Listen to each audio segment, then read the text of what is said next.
Hey, what's up, everyone? Welcome back to another episode of the Fantasy Fellow Show. My name is Kyle. Tonight it is Monday evening, June 7th. It's about 5:30 p.m. Central Time. We're going to be going over the 2021 rookies to target in redraft leagues this year. I just got done uploading this article to thefantasyfellowship.com. There's links in the descriptions below if you're curious about getting into the 2021 draft kit.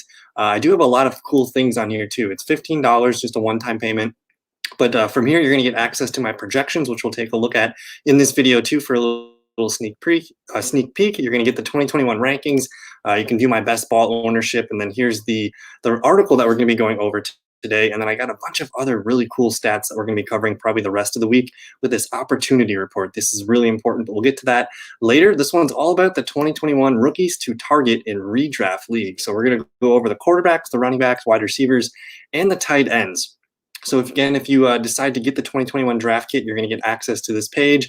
I got some things and some thoughts typed up here. I'm kind of just going to do like the summary spark notes of this, but there's essentially 5 quarterbacks we need to know for this season as far as rookies go. That's going to be, I guess, in my terms of rankings here, I have Justin Fields, we got Trevor Lawrence, Zach Wilson, Trey Lance, and Mac Jones. So we're going to kind of just go ahead and eliminate Mac Jones from our thoughts for the 2021 season for now. It seems like Cam Newton is entrenched as the starter. I don't think he's going anywhere anytime soon. And just the amount of free agents and the resources that the Patriots put into their team this season, I think the Patriots are going to be pretty good. So the chances of us seeing Mac Jones this year, probably pretty slim. Like Cam Newton would have to get hurt, or there would have to be, a bunch of losing games in a row here for Cam Newton to get benched. So I think it's safe to assume Mac Jones is not on our minds for redraft leagues. Now, for just standard one quarterback leagues and superflex leagues, that's where all these guys come into play. That's Fields, Lawrence, Wilson, and Lance. Now, it does seem, just because Chicago is very excited to get Justin Fields on the field, and it's Andy Dalton that he has to beat out, I could see Chicago pushing up everything to get Justin Fields on the field as soon as week 1. And if not, it might take maybe 3, 4, 5 games just to get Justin Fields out there. So the way that I did my projections is I basically gave, we'll flip over to the projections, and this is the document that you would get access to in the 2021 draft kit. But the way this is, I only gave Andy Dalton like 2 starts minimum. I'm just trying to think of the best case scenario for Justin Fields here. And that's if he plays, 15, 16, almost 17 games. And so with this, I was trying to be modest. I could give Andy Dalton more games. But the point was that when Justin Fields is on the field, he's going to be kind of a fringe quarterback one, I think, most weeks. We did see, Nick Foles and Mitch Trubisky have decent numbers if you kind of combine all of them together. So looking at what he did last year in this offense, you're basically throwing for 4,000 yards, 25, 26 touchdowns, a handful of interceptions, but Justin Fields is also going to have a lot of rushing opportunities. I have him for 565 yards and 4 touchdowns. He's going to turn the ball over, sure, but the point is he's going to be able to make this offense look better than what we've seen it. He's got Allen Robinson, Darnell Mooney, year 2, Anthony Miller. He's got 2 really good tight ends, Cole Kmet and Jimmy Graham. And then factor in the running game with David Montgomery, Tariq Cohen, and Damian Williams. This should be a fun offense with Justin Fields out there. So I'm actually very optimistic about Fields maybe being, on a points per game basis, maybe being the best rookie quarterback this season. I think he's got the best offense around him besides Trey Lance, which we'll get to in a second. But Justin Fields, where are you going to draft Justin Fields? If you're in a 1 quarterback league, and say you draft a guy that you can trust, he's not going to be having a rookie come up behind him. So call it Ryan Tannehill. You get Ryan Tannehill, a guy you can trust, and then you just add Justin Fields because maybe he's not starting week 1, but by weeks 4, 5, or 6, it's Justin Fields' time, and you're looking at a guy that, as they call in the fantasy community, Konami code, which is just this rushing quarterback who has a boosted floor, and when he throws for a touchdown or 2 and he rushes for a touchdown, you're looking at a massive quarterback top 5 game. So Justin Fields presents that to me, and I think if you're in a 1 quarterback league, snag Justin Fields as your quarterback too. I think that's a good idea. And then if you're in superflex leagues, you ideally would like to have 2 quarterbacks already on your team before you snag Justin Fields. Or otherwise, what you could do is say you get a top five quarterback, we'll call it Kyler Murray. You draft Justin Fields whenever his ADP is kind of in that hot zone, and then you just snag another guy, call it Derek Carr or Kirk Cousins or someone to kind of just get you through some things while Justin Fields figures it out. But I'm very into Justin Fields, and as far as rushing upside, he's got way more upside than a Trevor Lawrence or Zach Wilson, which with his rushing ability. I do think Lawrence and Wilson can add some of that nice rushing upside, but I think it's clear as day that Fields offers the most here in that department. So I'm drafting Fields as a quarterback two this season, Superflex leagues. Definitely would like to get him as my quarterback two, but he looks best as your QB3 while we wait and see what happens. So go ahead and get Justin Fields when you can. And then I kind of have Trevor Lawrence and Zach Wilson in a group here. I think both these guys are quarterback twos this season. They're going to have some high highs and some low lows. I'm interested to see what this new offense, I guess they're both in brand new offenses being developed right now. Jacksonville, Trevor Lawrence. He's got Urban Meyer, of course, and Darrell Bevel as his offensive coordinator. I think we're going to see them try to get the ball out of Trevor Lawrence's hand really quick. You're going to see James Robinson and Travis Etienne involved a lot in the passing game. And then you got this really, really good group of wide receivers, that being DJ Chark, Laviska Shenault, Marvin Jones Jr., and they got a couple other younger receivers that I'm excited about as their fourth and fifth options. So I think as all the quarterbacks go for the rookie class, Trevor Lawrence is probably the best bet to throw for over 4,000 yards. And the cool part about, I guess, Lawrence and Wilson is we know they're going to start every game this season. So that offers some stability out of the gate right away, where these guys in Superflex leagues, you could use Lawrence or Zach Wilson as your quarterback too. For me, if I'm interested in getting Trevor Lawrence, I'm going to make sure I have three quarterbacks so I can play the matchups. Probably don't want to throw Trevor Lawrence out there in those games against the Colts, but in games against Houston and Tennessee and some plus matchups like that, that's where Lawrence is going to look interesting. And I just really like the receiving core. They have a good running game. That defense should be much improved as well. So I like Trevor Lawrence. I think he's a quarterback too for sure. Now the guy in third here is Zach Wilson, and I'm excited about him. I'm just a little bit nervous about how good this Jets team goes for Jacksonville too. But the Jets have a lot of moving parts. Again, they have a new head coach, just like the Jags. They have a rookie running back in Michael Carter. They also have new wide receivers into the system. Corey Davis, you got Denzel Mims year two, Elijah Moore, and then who knows about Jamison Crowder. So I feel a little bit better about the supporting cast around Trevor Lawrence than I do Zach Wilson. I also think Trevor Lawrence is a much more polished prospect, so it makes sense to me that Lawrence is going to be up a little bit in my rankings, but Zach Wilson's going to offer you some rushing upside there too. I think he's best used as a quarterback three. We're probably not going to want to touch him in one quarterback leagues. For one quarterback leagues, you might want Lawrence as your quarterback two to play some of those plus matchups like against Houston. But with Zach Wilson, he's a super flex quarterback. You get him as your three.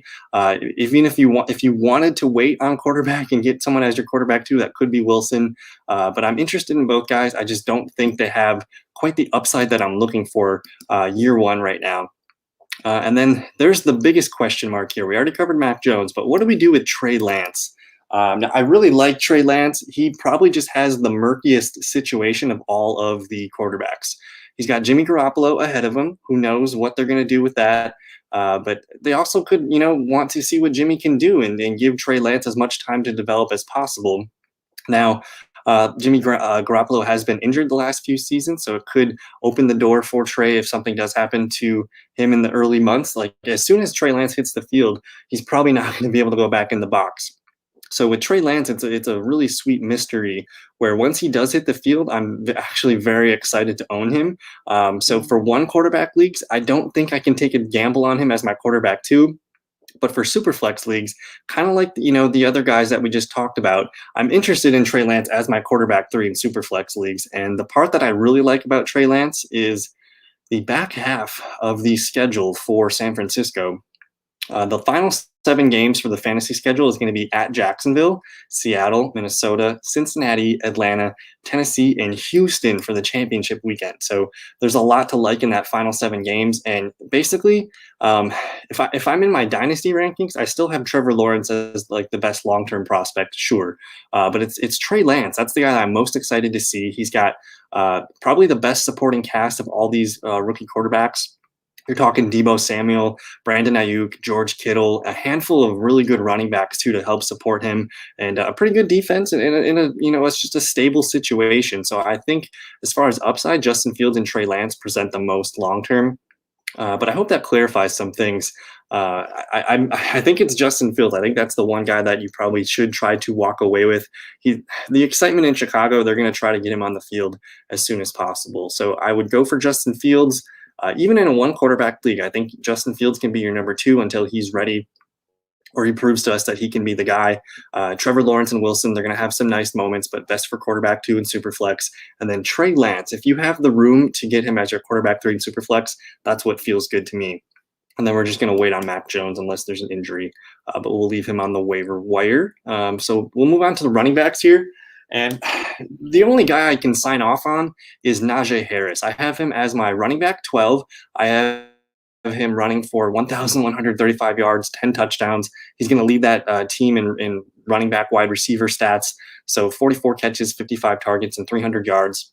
Again, that's good for running back 12. He's the only guy that I would say, if you can get him in round 3, you'd take him. You're getting a low-end running back 1, and he looks best, of course, as your running back 2. He's just going to get a ton of volume, ton of rushing attempts, ton of targets. He's going to be the goal line back. It's set up very, very nicely for Najee Harris in year 1. So I don't really have much to say on him. Go ahead and take him round 3. If you're sitting, you had the first overall pick, you take McCaffrey or Dalvin Cook, and then you come back at 24-25. At that 25 spot, that's probably the earliest I would consider taking Najee Harris, and then you're just locking him into your running back 2 spot. So that feels really, really sweet. So continue taking Najee Harris to be your, ideally your running back 2, but he's going to be a running back 1 this year, I believe. And then after Harris, we have a lot of questions with Travis Etienne, Michael Carter, Javonte Williams, and Trey Sermon. Now, I really like all of these guys. Just the problem is they kind of have a platoon that they're working with. With Etienne, you got James Robinson, of course, who was a fantastic player last year, an undrafted rookie that ran for, I think he finished as like RB6 or 7 on the season.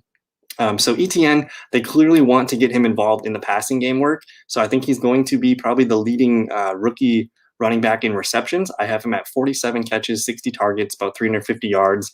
And there might have been 2 touchdowns on through the air.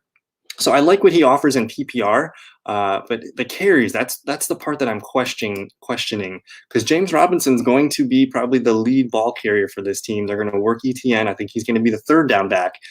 So I'm very curious on how they're going to split the shares there.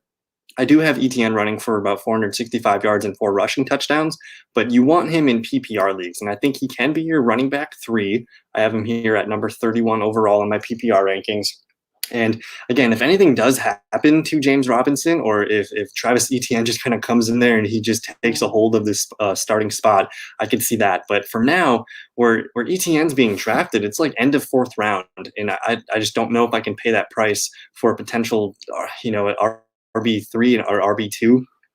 So I'm usually waiting on Travis Etienne, and I'm excited to watch this offense grow and develop, but I think it's too rich of a price. So if you want Etienne, I would say target him as your running back 3, or the first guy you would call up after your top 2. He can be a flex for you in PPR leagues. But then there's Michael Carter here as well. And Michael Carter, he's going to have almost no competition for carries and targets in the running back spot in New York. And he's got, LaMichael Pirine. He's got a couple other names here. Let me see who I got him competing against. So it's a pretty slim depth chart. You got LaMichael Pirine, Ty Johnson. They did add Kevin Coleman. Josh Adams is still there. I like him in the goal line situation. But already the beat reports are kind of saying that Michael Carter is probably the favorite to just lead this team in touches. The only issue I have is how good is this offense going to be? You got a rookie quarterback, a rookie running back, a handful of young players at the receiver position, a defense that's not very good. How valuable are these Michael Carter touches going to be? I actually, kind of view him similar to how Travis Etienne's season could go. He's going to be involved in the passing game. I'm just very curious on how the production in the running game, how good that offensive line is going to be. We'll see. So I'm still excited about him, but I think I'm more interested in getting Michael Carter as my RB3, my RB4. Not someone I'm really dying to get on my team, but I'm super excited to see what he can do. Again, I think Etienne and Carter are more best ball players for me, where they're going to be hard to trust each week. Certain, responsibilities in the passing game, if a guy misses a blitz pickup, kind of things like that. That's what we have to watch for with these guys. And then we're going to move on to 2 of my favorite backs actually in the class. That's Javonte Williams and Trey Sermon. And with these guys, Not as dynamic of a pass catching back as ETN and Carter are, but with Javonte Williams, he's sitting behind Melvin Gordon, who's got one more year left on his deal, and Melvin Gordon's making a good amount of money this year. So I think the Broncos might be stubborn with making sure they get their money's worth out of Melvin Gordon, just letting Javonte kind of be the 1B back and just learning the ropes from Melvin, learning blitz pickup, and just kind of taking it easy this year. But it wouldn't surprise me if by midseason we start to see Javonte Williams start to outsnap Melvin, start games, start to get more carries, start to get everything tilted in his favor. So if you can be patient with a guy like Javonte Williams towards the, kind of, he's not quite Jonathan Taylor, but he did go, pretty high in the draft, just almost as high as Jonathan Taylor did. And if you remember owning Jonathan Taylor last year, it took him, a good 8 to 9 weeks just to get revved up here. And that could be the similar thing for Javonte Williams. Melvin Gordon has not been impressive the last couple of seasons. He did score a lot of touchdowns, and he catches the ball well, but he's just not as shifty and elusive as he used to be. And I think Javonte Williams is going to stick out as the clear better back. So I like Javonte Williams. He can be your running back 3 or 4, and you just got to be patient with him. I guess you got to be patient with ETN, Carter, and Javonte Williams. I'm not relying on starting. I think that's the major point here is with all these guys not named Najee Harris on the list here, you don't want to rely on them to start right away for you. And then with Trey Sermon, he is behind Raheem Mostert. You also have Wayne Gallman there. Jeffrey Wilson actually had a knee injury. He had surgery, I think, about a week ago. It's a 4 to 6 month recovery timetable. So there is possible, we might not see Jeff Wilson this year. Depends on how his recovery goes. So that opened the door up a little bit for Trey Sermon. He's going to get more reps and more opportunities in training camp now. And I do believe he's better than Wayne Gallman. So at best, he's going to enter the week 1 as the running back 2. But you got Raheem Mostert there, which the last we saw, he had an injury-riddled season, but Raheem Mostert's still a damn good running back. So Trey Sermon, I really, really like what he offers for this team in the long term. But he's got to work behind a really good running back in Raheem Mostert. And then Wayne Gallman is still a trustworthy veteran for Kyle Shanahan, who we know Shanahan loves to use a platoon of backs and make us frustrated. So I actually think when Trey Sermon's able to be on the field, he's going to make some really nice plays. The consistency makes me wonder what's it really going to pay off for fantasy. So with Trey Sermon, he's been going very high in drafts. I don't know if I can pull the trigger on where he's going right now. He's best as your 4th running back on your team, a guy on your bench. Really, all these guys: ETN, Carter, Javonte Williams, and Sermon. I think if at best you could probably flex ETN and Carter to start the year, and then maybe Williams and Sermon would be one of those guys that you have waiting in your stable of backs on the bench. But overall, it's a fun, interesting class of running backs. We just got to see how it all shakes out through the summer. We'll probably update this at least one more time once we start to get the training camp buzz. But let's get to the most fun part, I think, and that's the wide receivers here. And we see Jamar Chase is my number 1 receiver to draft, and he really is the only guy that I think you need to make sure you get on your team this year. He's going to step right into the number 1 role in Cincinnati, a team that last year, I think they were the second, they ran the second most 3 wide receiver sets this year, and they will be the number 1 team running 3 wide receiver sets this year. So if you're nervous about you got T. Higgins, Tyler Boyd, Jamar Chase. How is this all going to shake out with targets and just amount of stats that they have to go around? I think it's going to be fine. It might actually be more than enough. And I really think all 3 of these wide receivers can finish in the top 36. So you should be liking Joe Burrow this year too as your quarterback 1. But anyways, Jamar Chase, he's going somewhere, at the end of the 4th, early 5th round. You're getting a wide receiver 2 here. And I think a lot of people are starting to come on to that. He's going to lead this team in targets. He's going to lead them in receiving yards. He's going to lead them in touchdowns. The only category I think he doesn't lead them in is receptions. That should be Tyler Boyd's job. But anyways, Jamar Chase with Joe Burrow, lock it in. I think he's a top 25 wide receiver this year. He should be a really solid wide receiver 2 for us. He should shine right away. And if you can get him as your wide receiver 3, that's where it starts to look really, really good for you on your roster chart. And then after that, I really don't know if there's any receivers that I must have for redraft leagues. I mean, if you want to, you guys can come read the article. I do have, news and notes and blurbs on all these guys. I like Devonta Smith. He should lead the team, the Eagles, in targets. He'll probably lead them in receptions and yards and touchdowns as well. Really depends on how Dallas Goedert has his season going for him. But with Devonta Smith, you're banking on Jalen Hurts taking a step forward as a passer. He only threw the ball 53% completion rate last year. So that does make me nervous. It's probably going to be really bumpy and a really rocky ride for Devonta Smith if you're trying to start him every week. So he's a guy that if you want to draft Devonta Smith, get him as your number 4. Let him sit on the bench. Let's see how some of these games go. I'm excited to see how he looks. He should be their number 1 wide receiver this year, but you're putting a lot of faith onto Jalen Hurts developing a little bit as a passer there. And then you got Jalen Waddle here, Miami's starting slot receiver. I'm interested in Waddle quite a bit. Actually, I might have to move some of his numbers up. Just because you got the Tua connection. You have Will Fuller suspended, I think, for just the first game. Devonta Parker's been kind of dinged up and injured throughout his career. So he's really competing with, you got Parker, you got Will Fuller, you got Gesicki, and then probably Myles Gaskin. So he's probably the 4th or 5th best option on this team week 1. So it's probably just going to be a little messy. I think we might just have to wait a year for Jalen Waddle. If you draft Waddle on your bench, I think that looks great. Be patient with him. He could be starting for you and being a consistent slot weapon for Tua. It's just going to require some patience. And that's really the only top 3 wide receivers that I think should be a candidate on your team. Amon-Ra St. Brown's going to get a chance to lead Detroit in receptions this year. No, TJ Hawkinson's probably going to do that, but as far as receivers go, he could be their leading wide receiver. Elijah Moore, we're watching for Jamison Crowder. If Crowder leaves, I'll like Elijah Moore a lot more and might even move him up above Jalen Waddle here, because I think he'll be pummeled with targets quite a bit.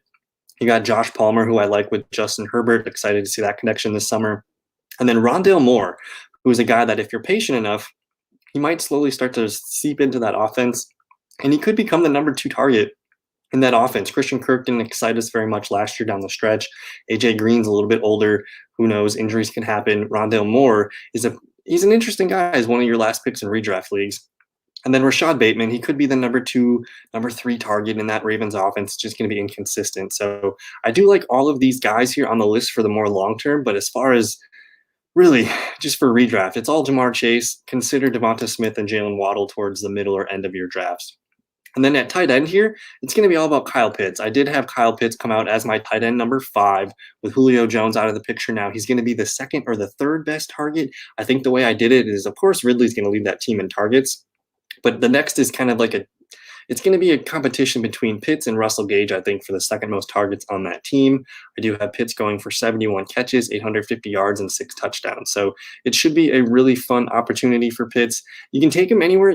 He's got an ADP somewhere in that fringe 4th, 5th round.